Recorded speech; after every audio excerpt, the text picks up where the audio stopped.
So when should you hire your first employee?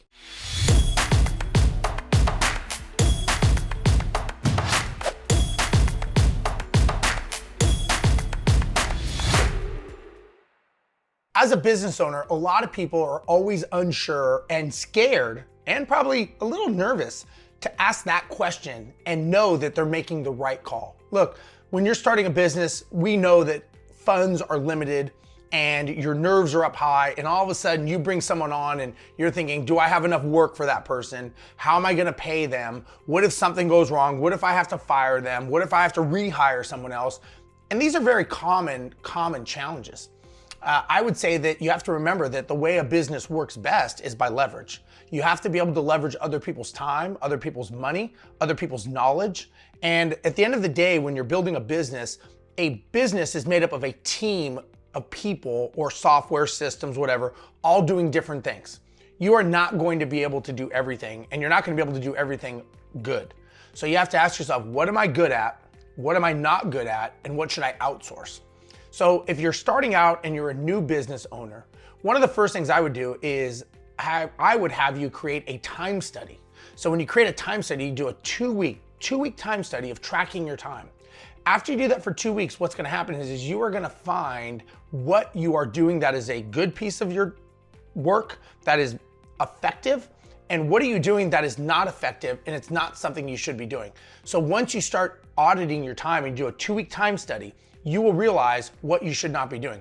I would say take those things that are low level, low enjoyment tasks, and first thing you have to do is you have to systemize them, then you automate them, and then you outsource them. So outsourcing could be a software technology, it could be an employee, or it could be a virtual assistant. There's many ways to outsource an employee.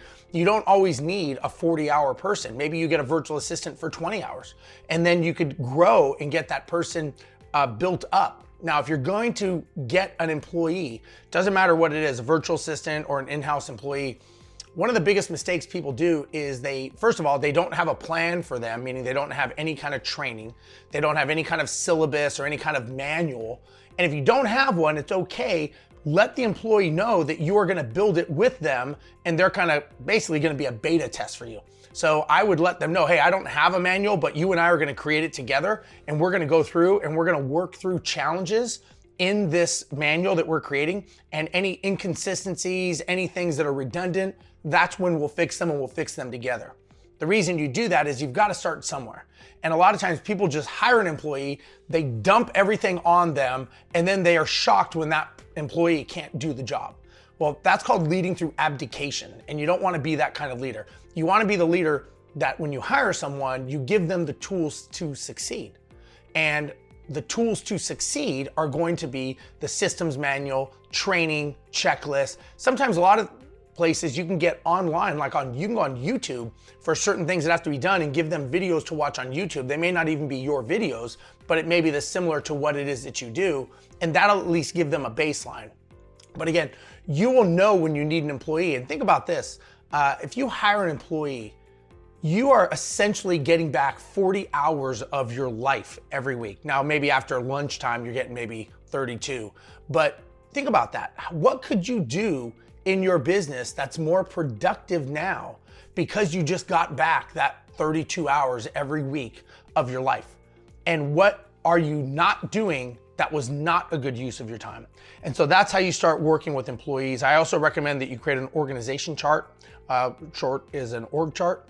And that is all the roles and duties, and I talk about this in other videos, but you always want to make sure that you're hiring people based on the plan of the business, not based on a reaction that day because you had a bad day and you decide, oh, I need all these people now. Well, you really didn't, you just had a bad day and you have to rethink the strategy, and maybe you had a bad employee, or maybe you had a bad customer, it's bad expectations. So don't hire reactively. Make sure that you hire, have a plan. You've always heard that term, slow to hire, quick to fire. There's a reason for that. If you hire someone and they are not the right fit, you need to either see, do they have it?